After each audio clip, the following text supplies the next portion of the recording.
رسول اللہ کی بات سچ تھی جو ہمیں کہہ رہا تھا کہ تمہیں مار پڑے گی. یہ تو عائشہ کی تفسیر ہو گئی، لیکن یہ لوگ اس کو بھی نہیں مانتے. اب آگے چلیے، سب سے بڑا مفسر خلیفہ ثانی سیدنا عمر فاروق کا عقیدہ بھی ذرا دیکھ لو. وہ رسول اللہ کے شاگرد ہیں، ان کا جو عقیدہ تھا تو ظاہر ہے وہ عقیدہ کس سے سیکھا ہوگا؟ رسول اللہ سے. وہ فرماتے ہیں بخاری 2566 میں، یا رسول اللہ کیف تکلم اجسادا لا ارواح لها، اے اللہ کے رسول آپ ایسے جسموں سے کلام فرما رہے ہیں جن میں روح موجود نہیں.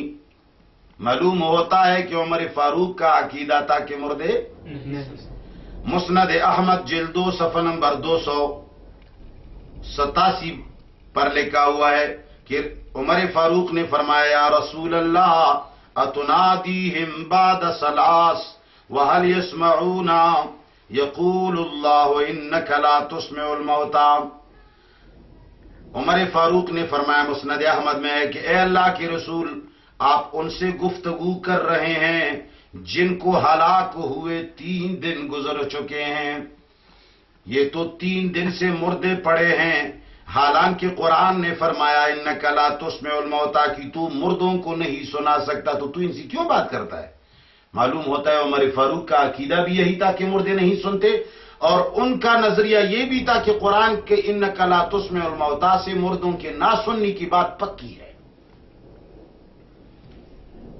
یہ تو عائشہ صدیقہ کا عقیدہ ہوا، اور عمر فاروق کا عقیدہ ہوا کہ مردے.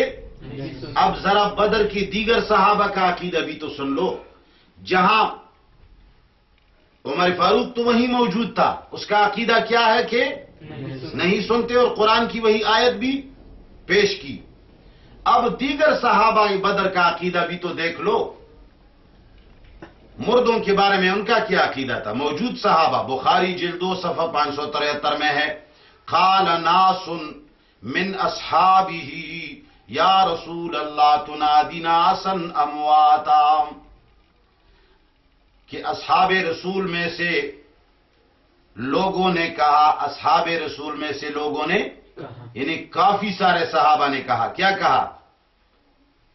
اے اللہ کے رسول تو ان کو آواز دیتا ہے جو مر چکے ہیں.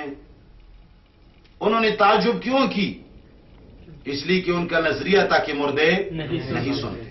مسند احمد جلد 2 صفحہ 276 میں ہے، فقال له اصحابہ یا رسول اللہ اتکلم قوما موتا، اے اللہ کی رسول آپ مردوں سے کلام فرما رہے ہیں. اس سے بھی معلوم ہوتا ہے کہ صحابہ کا عقیدہ تھا کہ مردے، ورنہ پھر پوچھنے کا مقصد کیا ہے؟ تعجب کیوں کرتے ہیں؟ اللہ اکبر. ایک اعتراض، یہ لوگ یہ کہتے ہیں کہ جب مردے نہیں سنتے تو رسول اللہ نے ان کو خطاب کیوں کیا؟ ان کو کیوں کہا کہ کیا حال ہے؟ کیوں کہا انا وجدنا ما وعدنا ربنا حقا هل وجدتم ما وعد ربكم حقا؟ ہمارے ساتھ جو اللہ نے وعدہ کیا تھا وہ تو ہم نے سچ پایا. کیا تمہارے ساتھ جو وعدہ ہوا تھا سچ نکلا کہ نہیں؟ کیوں کہا رسول اللہ نے؟ کون کہتے ہیں؟ یہ لوگ، یار لوگ جن کو ہم مشرکین مکہ کے رشتہ دار سمجھتے ہیں. کتنی بڑی، دیکھو ہم ان کی کتنی عزت کرتے ہیں، کیسے بڑے لوگوں کی رشتہ داری یہ انہوں نے خود مول لی. یہ خود شوقین ہے ان کے عقیدے کا. ورنہ کیا بات ہے جب قرآن نے 9 آیتوں میں 13 آیتوں میں کہا ہے کہ مردے نہیں سنتے، تم لوگوں کو کہتے ہو کہ سنتے ہیں. تمہارا مقصد کیا ہے؟ لوگوں کو قبروں پہ مجاور بنانا، لوگوں کو قبروں کے سامنے جھکانا، لوگوں کو مردوں سے آس لگانا، یہ تمہارا مقصد ہے، اور یہی مشرکین مکہ کا مقصد تھا. تو تمہارے پیشوا وہ اور ہمارے پیشوا وہ صحابہ کرام. یہ لوگ کہتے ہیں کہ پھر کیوں کہا رسول اللہ نے ان کو خطاب کیوں کیا؟ جواب، اس کا ایک جواب تو امی عائشہ نے دے دیا کہ انہوں نے فرمایا رسول اللہ کا مقصد یہ قطعا نہیں کہ وہ سنتے ہیں، کیونکہ پیغمبر قرآن کریم کی مخالفت کا تصور بھی نہیں کر سکتا. البتہ رسول اللہ کا مقصد یہ ہے کہ ان کافروں کو برزخ میں جا کر اب پتہ لگ رہا ہے کہ میں جو دنیا میں ان کو کہہ رہا تھا وہ حق اور سچ تھا. یہ بخاری جلد 2 567 میں یہ جواب گزر چکا ہے. مگر دوسرا جواب سن لو. اس حدیث قلیب بدر کراوی قتادہ رحمہ اللہ مردوں کا سننا قرآن کے ظاہر کے خلاف سمجھ رہا ہے. یہ جو راوی ہے اس روایت کا قتادہ، وہ بھی مردوں کا سننا قرآن کے خلاف، وہ کہتا ہے کہ مردے سنتے، اس لیے قرآن کو اپنے ظاہر پر محمول کر کے حدیث میں تعویل کر کے فرماتے ہیں. کیا فرماتے ہیں؟ کہ یہ بدر میں جو ہوا رسول اللہ صلی اللہ علیہ وسلم کا معجزہ تھا. وہ کیا کہہ رہے ہیں؟ یہ رسول اللہ کا معجزہ تھا. قال بخاری جلد 2 صفحہ نمبر 266. قال قتادۃ احیاهم اللہ تعالی حتی اسمعهم قوله توبیخا وتصغیرا ونقمتا وحسرتا وندما. قتادہ فرماتے ہیں کہ اللہ نے ان مردوں کو کچھ دیر کے لیے زندہ کر دیا تاکہ ان کو نبی پاک کی بات سنا دے، زجر تبیخ کے لیے، ذلیل کرنے کے لیے، بدلہ لینے کے لیے، افسوس دلانے کے لیے، ندامت کے لیے. یعنی اللہ نے مردوں کو زندہ کیا تاکہ رسول اللہ کی بات سنا دے. اس کا مقصد یہ ہے کہ قتادہ کا عقیدہ ہے کہ مردے جب تک زندہ نہ ہوں تو نہیں سنتے. اللہ نے ان کو کیوں زندہ کیا؟ یہ رسول اللہ کا معجزہ تھا، اور اس کے لیے کسی کو زندہ کرنا یہ کوئی بڑی بات ہے؟ یہ تو اللہ کا دستور ہے. اور یہی معجزہ والی بات حق بھی ہے، کیونکہ رسول اللہ صلی اللہ علیہ وسلم کے الفاظ میں قیودات اور تخصیصات سے صاف معلوم ہوتا ہے کہ یہ معجزہ ہے. دیکھو بخاری جلد 2 صفحہ 567 پر رسول اللہ کیا فرماتے ہیں؟ انہم الان لا يسمعون ما اقول لهم. انہم، رسول اللہ فرماتے ہیں یہ مردے. کون؟ ابو جہل وغیرہ وغیرہ. رسول اللہ نے یہ نہیں فرمایا کہ ساری دنیا کے مردے سنتے ہیں. رسول اللہ نے فرمایا انہم، ضمیر خاص لوگوں کے، یہ مردے الان اسی وقت یسمعون سنتے ہیں ما وہ باتیں اقول لہم جو میں ان سے کہتا ہوں. یہ نہیں کہ ساری امت کی باتیں سنتے ہیں. انہوں نے کہا یہ مردے اسی وقت میری بات سنتے ہیں. اس کا کیا معنی کہ یہ مردے اس وقت میری بات سنتے ہیں، کسی اور کی بات کوئی اور مردہ نہیں سنتا. یہ تخصیص ہے. تو یہ رسول اللہ کا معجزہ ہوا، اور اس میں شک نہیں. یہ رسول اللہ سے تو پتھروں نے بھی بات کی ہے، رسول اللہ سے تو لکڑی نے بھی بات کی ہے. کیا تم اس کی بھی قائل ہو کہ وہ بھی بات کرتے ہیں؟ اور یہی جواب ہمارے فقہ حنفی نے بھی دیا ہے. فقہ کو تو مانو گے، قرآن اور سنت کو چلو نہیں مانتے ہو تم. فقہائے احناف کہتے ہیں، غایہ شرح ہدایہ جلد 2 صفحہ نمبر 484، فتح القدیر شرح ہدایہ جلد 2 صفحہ نمبر 447، روح المعانی حنفی تفسیر جلد 21 صفحہ نمبر 50، یہ تینوں کہتے ہیں اما کلامہ علیہ السلام اہل القلیب فقد کانت معجزۃ لہ علیہ السلام. وہ فرماتے ہیں کہ رسول اللہ کی بات کرنا بدر کے مردوں سے یہ ان کا معجزہ تھا. تم پیغمبر تھوڑی ہو کہ تمہاری بھی بات سنیں، وہ تو پیغمبر تھے. یہی وجہ ہے کہ صاحب مشکات، یہ لوگ مشکات کو بہت زیادہ پیش کرتے ہیں. وہ مشکات میں آیا ہے کہ مردے سنتے ہیں. ان سے کہو کہ مشکات کو کھول کر کے ذرا دیکھ تو لو. مشکات نے جہاں یہ واقعہ ذکر کیا ہے تو وہاں صفحہ نمبر 543 ہے، باب المعجزات میں ذکر کیا ہے. کہاں ذکر کیا ہے؟ باب المعجزات. یعنی مشکات کا مصنف بھی یہ سمجھ رہا ہے کہ یہ رسول اللہ کا معجزہ، لیکن یہ لوگ کبھی نہیں مانیں گے، اس لیے کہ ان کا مقصد یہ ہے قبروں کے سامنے جھکنا، قبروں والوں سے مانگنا، قبروں والوں کی پوجنا اور ان کی عبادت کرنا. ان کا مطمع نظر ہی یہی ہے. مشکات جلد 3 صفحہ نمبر بلکہ حدیث نمبر 5938، یہ باب المعجزات میں انہوں نے ذکر کیا ہے. تو یہ ثابت ہو گیا کہ یہ رسول اللہ کا معجزہ تھا. یہ کہیں ثابت نہیں ہوتا کہ ساری امت کے مردے سنتے ہیں. زیادہ سے زیادہ کوئی کوشش کرے گا تو یہ ثابت کر دے گا کہ رسول اللہ کی بات بدر کے مشرکین نے سن لی تھی. اس میں کوئی بڑی بات نہیں ہے، رسول اللہ کی بات سننا کوئی بڑی بات نہیں، اس لیے کہ وہ معجزہ ہے، وہ رسول تھے. علامہ ابن جریر طبری، اب دیکھو تقریباً 3 تفسیریں ذکر ہو گئی. اب چوتھی تفسیر علامہ ابن جریر طبری سورہ نمل آیت نمبر 80 اور سورہ روم آیت نمبر 52 کے تحت لکھتے ہیں. تفسیر ابن جریر طبری جلد 21 صفحہ نمبر 36، وہ فرماتے ہیں کہ جس کا ترجمہ یہ ہے،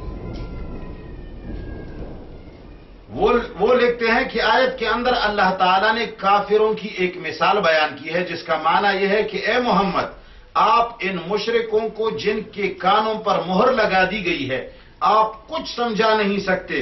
قرآن مجید کی نصیحتوں کو سمجھنے کی قوت ان سے سلب کر لی گئی ہے. اس طرح آپ ان مردوں کو بھی سماعت عطا کر کے کچھ سمجھا نہیں سکتے جن کی قوت سماعت سلب کر لی گئی ہے. ابن جریر طبری کیا کہتا ہے کہ جس طرح رسول اللہ نہ کہ جس طرح اللہ تعالیٰ نے مردوں سے سننے کی طاقت سلب کی ہے تو ان کو سنا نہیں، اسی طرح ان کافروں سے اللہ نے وہ توفیق لی ہے، نصیحتوں کی قوت سلب کر لی ہے تو ان کو بھی نہیں سمجھا سکتا. پھر حوالہ قتادہ کا دیا ہے، آخر میں لکھتے ہیں ھذا مثل ضربہ اللہ للکافر فکما لا يسمع المیت الدعاء کذالک لا يسمع الکافر. کہتے ہیں کہ یہ اللہ نے کافروں کی ایک مثال بیان کی ہے کہ جس طرح میت کسی کی پکار نہیں سنتی اس طرح کافر بھی نہیں سنتا. سمجھ گئے کہ نہیں؟ اور قتادہ رحمہ اللہ کی مذکورہ روایت جس طرح ابن جریر نے ذکر کیا اس طرح عبد ابن حمید، ابن المنذر، ابن ابی حاتم نے بھی ذکر کیا، اور تمام تحریرات در منصور امام سیوطی کی کتاب جلد 5 صفحہ نمبر 114 پر تمام کی عبارات موجود ہیں کہ اللہ جل جلالہ نے ان کو زندہ کیا اور رسول اللہ کی بات سنوا دی اور پھر مردہ کیا. امام قرطبی سورہ فاطر آیت نمبر 22 کے تحت لکھتے ہیں، قرطبی جلد 13 صفحہ نمبر 232 فرماتے ہیں کما لا تسمع من مات کذالک لا تسمع من مات قلبہ. کہتے ہیں کہ جس طرح کما لا تسمع من مات کذالک لا تسمع من مات قلبہ، جس طرح تو مردوں کو نہیں سنا سکتا اس طرح ان کو بھی نہیں سنا سکتا جن کے دل مردہ ہو چکے ہیں. امام علوسی الحنفی لکھتے ہیں روح المعانی جلد 21 صفحہ 55 اکثر مشائخنا علی ان المیت لا يسمع استدلالا بقوله تعالی انک لا تسمع الموتى وبقوله تعالی وما انت بمسمع من في القبور ولذا لم يقولوا بتلقین القبر. کہتے ہیں ہمارے مسلک یعنی احناف کے اکثر اکابرین کا مسلک یہ ہے کہ مردے نہیں سنتے، اور دلیل یہ دیتے ہیں کہ اللہ تعالیٰ نے فرمایا کہ تو مردوں کو نہیں سنا سکتا سورہ نمل کی آیت، اور تو قبر والوں کو نہیں سنا سکتا سورہ فاطر کی آیت. یہی وجہ ہے کہ مشائخ اور اکابر احناف تلقین قبر کی اجازت نہیں دیتے کیونکہ ان کا خیال یہ ہے کہ مردے. اب دیکھو ابن جریر طبری بھی یہی کہتا ہے، امام قرطبی بھی یہی کہتا ہے، امام علوسی الحنفی بھی یہی کہتا ہے. ذرا ابن جریر طبری متوفہ 310 کا ایک اور حوالہ اور عبارت بھی سن لو. تفسیر ابن جریر 7 نمبر جلد صفحہ نمبر 118 میں لکھتے ہیں فَجَعَلَهُمْ تَعَالَى فِي عَدَادِ الْمَوْتَى الَّذِينَ لَا يَسْمَعُونَ صَوْتًا وَلَا يَعْقِلُونَ دُعَاءً وَلَا يَفْقَهُونَ قَوْلًا. اللہ تعالیٰ نے کفاروں کو مردوں میں شمار کیا جو کہ واقعی نہ ہی آواز اور پکار سنتے ہیں، نہ ہی بلاوے کو سمجھتے ہیں، اور نہ ہی کسی کا قول کو جانتے ہیں. مردوں میں سننے کی قطعاً صلاحیت نہیں، بس وہ مردے ہیں. اور ابو القاسم جار اللہ محمود بن عمر الزمخشری 538 میں وفات پا گئے ہیں، وہ تفسیر کشاف جلد 1 صفحہ نمبر 503 میں لکھتے ہیں ان الذین تحرص یا محمد علی ان یصدقوک بمنزلۃ الموتى الذین لا يسمعون. اور اے پیغمبر جن کفار سے یہ تم توقع کرتے ہو کہ وہ تمہاری تصدیق کر لیں گے تو یہ توقع نہ کیجئے کیونکہ وہ کافر تو مردوں کی طرح ہے، اور مردے وہ ہوتے ہیں جو سنتے علامہ نظام الدین نشاپوری لکھتے ہیں غرائب القرآن جلد 3 صفحہ 72. ایک اور نسخہ ہے جلد 7 صفحہ نمبر 137. وہ لکھتے ہیں ان الذین تحرصوا علی اصول ایمانہم بمنزلۃ الموتى الذین لا يسمعون. وہ کفار جن کی ایمان لانے کے تم امید رکھتے ہو پیغمبر، وہ مردوں کی طرح ہے جو سنتے نہیں. اب علامہ ابو البرکات عبداللہ بن احمد النصفی الحنفی 710 ہجری میں وفات پا گئے ہیں. وہ سورہ انعام 36 کی تحت لکھتے ہیں ان حرصہ علیہ الصلاۃ والسلام علی ہدایتہم لا ينفع لعجب سماعہم کالموتى. فرماتے ہیں رسول اللہ صلی اللہ علیہ وسلم کا ان کی ہدایت کی امید و حرص کرنا ان کے لیے مفید نہیں، کیونکہ کفار سنتے نہیں جیسے کہ مردے نہیں سنتے.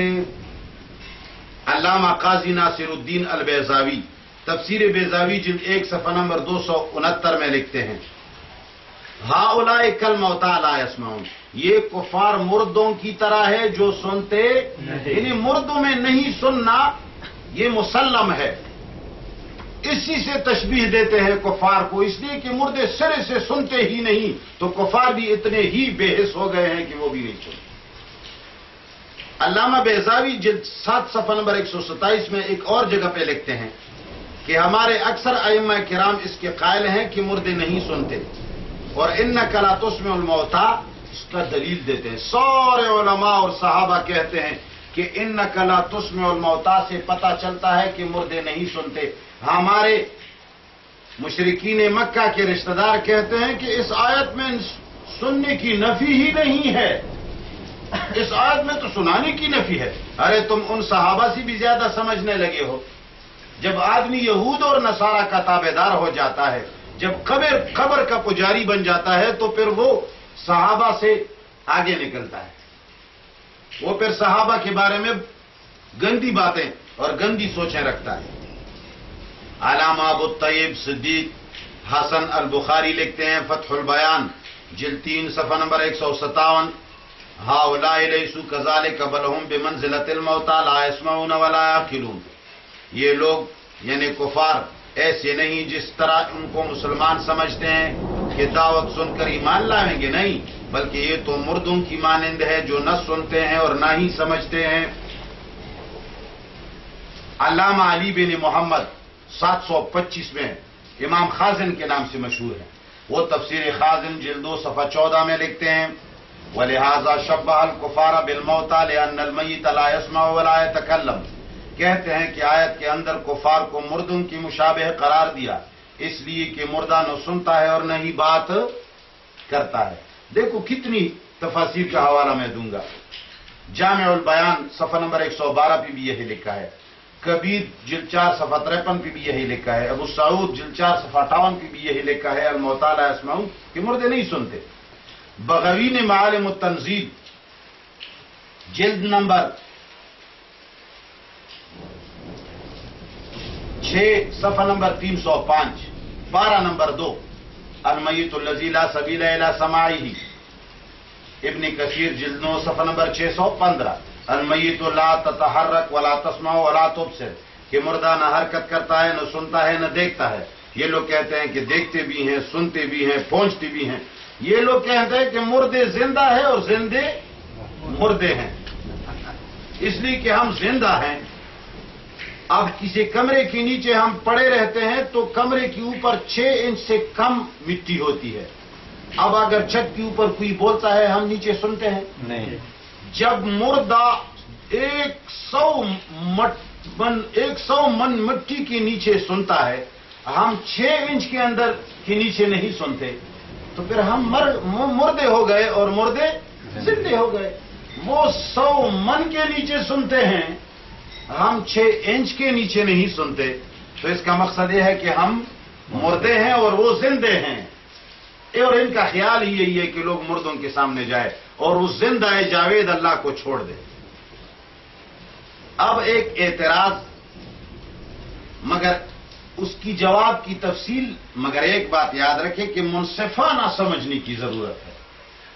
عوام کو دھوکہ دینے کے لیے مزارات، قبور اور اولیاء کے نام پر دھندا کرنے والے کچھ علماء سو بدنیتی سے یا بعض حق پرست ملا نے ایک نیتی کے بنا پر بعض کتب اکابر تفاسیر وغیرہ تفاسیر یعنی کتب حدیث وغیرہ سے وہ حوالہ جات نقل کرتے ہیں جن میں اکابرین رحمہ اللہ نے فی الجملہ مردوں کی سنی کی حامی بردی ہے. جیسا کہ امام علوسی الحنفی روح المعانی میں ایک جگہ لکھتے ہیں کہ حق یہ ہے کہ مردے فی الجملہ سنتے ہیں. علامہ انور شاہ کشمیری نے نقل کیا ہے کہ اس باب میں استثناءات بہت ہیں. فی الجملہ سنی کی بات اکثر مفسرین اور محدثین نے عبارتوں میں لکھی ہے. اب ان لوگوں نے جو فی الجملہ لکھا ہے تو بعد میں بدعقیدہ لوگوں نے ان عظیم ہستیوں کی عبارتوں سے اپنے گندے عقیدے اور نظریات کی ثبوت کی کوشش کی ہے جن کو اللہ کامیاب تو نہیں کریں گے انشاءاللہ، لیکن ان لوگوں نے ان کی عبارتوں سے غلط استدلال کر کے عوام کو دھوکہ دینے کی کوشش کی ہے. اس لیے اس کا ذرا جواب سنیے کہ جن علماء نے فی الجملہ سننے کی بات کی ہے کہیں کہیں گاہے گاہے لکھا ہے کہ فی الجملہ سنتے ہیں، تو اس کا مقصد یہ نہیں ہے کہ مردے زندہ لوگوں کی باتیں سنتے ہیں. یہ یاد رکھیں. اس کی حقیقت یہ ہے کہ بدر کے کنویں میں کفار قریش کے مقتولین سے رسول اللہ کا خطاب مبارک پوری امت میں تقریباً سب قائل ہیں کہ اللہ نے رسول اللہ کی بات کفار مردوں کو معجزے کے طور پر سنا دی. اب رسول اللہ کی بات جب انہوں نے سن لی معجزہ کے طور پر، اس کی پوری امت کیا ہے؟ قائل ہے. اور یہ جواب پہلے بھی گزر چکا ہے. دوسرا جواب، جب مردہ کو قبر میں رکھ کر لوگ واپسی کرتے ہیں، نکیر و منکر فرشتے سوال جواب کے لیے آ کر مردے کو اٹھاتے ہیں، تو مردہ لوگوں کی واپسی میں پیروں کا چھاپ سنتے ہیں. بعض لوگ اس کی اگرچہ تعویل کرتے ہیں لیکن ایک روایت ہے. اور تیسری جگہ ہے قبر والے پر سلام کی. اب جن محققین سے مردوں کے سننے کے بارے میں جو کچھ منقول ہے وہ ان 3 جگہوں کے بارے میں ہے کہ اگر مردوں کا سننا ثابت ہے تو صرف ان 3 جگہوں میں منحصر ہوگا. سمجھ گئے میری بات کو؟ جہاں علماء نے فی الجملہ سننے کی بات کی ہے انہوں نے رسول اللہ کے کفر بدر کے کفار کو سننے اور سنانے کی بات کی ہے. فی الجملہ سے مراد کیا ہے ان کا؟ کہ مردوں نے بدر کے اندر رسول اللہ کی بات معجزتاً سن لی تھی. ان لوگوں نے وہاں سے اٹھا کر کی ساری مردوں کے اوپر تقسیم کر دیے. فی الجملہ سے مراد وہ 3 جگہ ہیں جہاں سننے سے کوئی شرک لازم نہیں آتا. چنانچہ امام علوسی لکھتے ہیں والحق ان الموتى يسمعون في الجملة. پھر آگے لکھتے ہیں ان السماع مطلقا وكذا سائر الاموات وكذا سائر الاحساسات ليس الا تابعا للمشيئة فما شاء الله تعالى كان وما لم يشاء لم يكن فيقتصر على القول بسماع ما ورد السمع بسماعه من السلام ونحوه وهذا الوجه الذي يترجح عندي. روح المعانی جلد 21 صفحہ 28 فتح الملہم میں شبیر احمد کاشمیری جلد 2 صفحہ 479 پہ لکھتے ہیں حق بات یہ ہے کہ مردے فی الجملہ سنتے ہیں، نہ کہ ہر جگہ ہر ایک کی بات، کیونکہ بے شک سماع مطلقاً اور اسی طرح تمام احساسات مشیت باری تعالی کے تابع ہیں. پس جو اللہ چاہے وہ ہوتا ہے اور جو نہیں چاہے نہیں ہوتا. اس لیے جن چیزوں کا سننا حدیث سے ثابت ہے انہی پر اختصار یعنی بس کیا جائے گا. مثلا یہ کہ سلام سنتے ہیں اور میرے نزدیک یہی راجح ہے. یعنی انہوں نے فرمایا کہ 3 جگہوں میں جو سننا آیا ہے کہ رسول اللہ نے کفار سے بات کی، اللہ نے معجزتاً سنا دی، یا مردہ واپسی کرنے والوں کی پیروں کے چھاپ سنتے ہیں، اگرچہ اس کی تصریح آگے آ رہی ہے کسی دوسرے طریقے سے ہمارے امت علماء نے ان کی تعویل کی ہے، لیکن انہی مقامات پر منحصر سمجھا جائے گا. یہ نہیں کہا جائے گا کہ سارے مردے ساری باتیں سنتے ہیں اور ہر ایک کی سنتے ہیں. اس عبارت سے امام علوسی اور شبیر احمد عثمانی کا مطلب صرف اور صرف یہ ہے کہ مردے کے تمام احساسات اور سننے کی صلاحیت سب اللہ کی مشیت اور ارادے پر موقوف ہیں، اور اللہ چاہے کہ کسی کی بات ان کو سنا دے تو سنا سکتا ہے، اور مردے بھی پھر سن لیتے ہیں جب اللہ چاہتا ہے. اگر اللہ نہ چاہے تو نہیں سناتا اور نہ ہی سنتے ہیں. اب اللہ کا ارادہ کس کو معلوم ہے کہ کب کسی کی سناتا ہے. اس لیے ہماری اوپر واجب ہے کہ ہم صرف انہی مقامات میں سننے کے قائل ہو جائیں جہاں نص حدیث سے ثبوت ہو. مثلا بدر میں کفار کو اللہ نے رسول اللہ کی باتیں معجزتاً سنائی تھیں اور بس. انشاءاللہ العزیز مزید کل. واخر دعوانا الحمدللہ رب العالمین.